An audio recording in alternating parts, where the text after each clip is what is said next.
60 سال ما از عروسی پر است. 10 ساله بودم عروسی کرد مرا. ریزه بودم پدرم مرا فروخته بوده 60,000 کم داد. مرا گریف 50,000 روپه گریف پشاورم مرا گریف پشاورم داد. حال چی میخوای؟ میخوای بری؟ کجا؟ خانه تان. اگه بری باز فکر میکنی پدرت میفروشید؟ آها میفروشیم.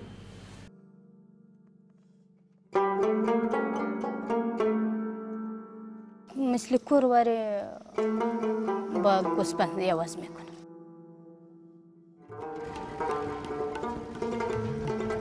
بالا اینمی دختر گوسپند یواز کرده. بالا کمی کوشی کار چون بری میکنیم دیگه کسی استاد کرده نمیتونه چی بری بگوی چی رقم میکنی یا چی رقم نمیکنی. صاحب دختر میشه.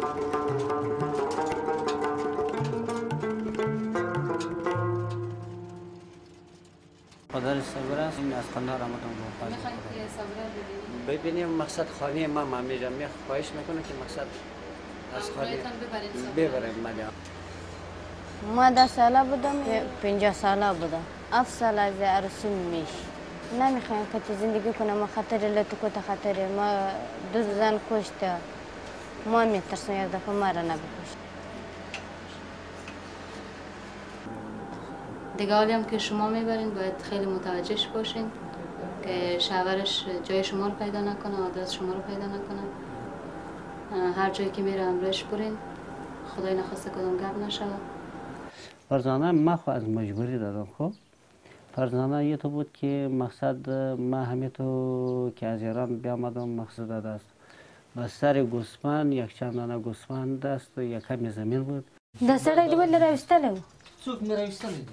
همدغه د خپل وطن سړی دی ولې راوستلی؟ سهار چې دا راسي خو ما وژني ما له تکوت کوي ما په زور ستا ځینې بیا ما په دفتر کې لا دا خبرې وکړې چې ته بس ستانو دا ستانو څخه دی خو سهار چې راسي یا ما وژني یا ما په زور له تکوت ما حکومت یک دسته هستم که بخیر پشت پلیس ما کوشش میکنه که دستگیر کنی. برای خداوند امید دارم که بیای اخیر دستگیر کنم.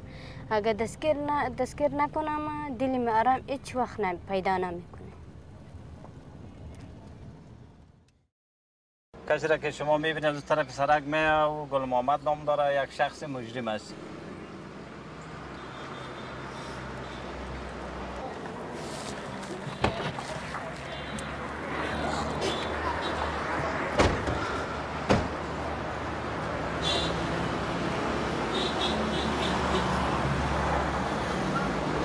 سلام علیکم. شما گل محمد نام دارین؟ شما یک شخص مجرم هستین میتونین امرای ما بیاین. شما یک شخص مجرم هستین امرای ما بیاین. ما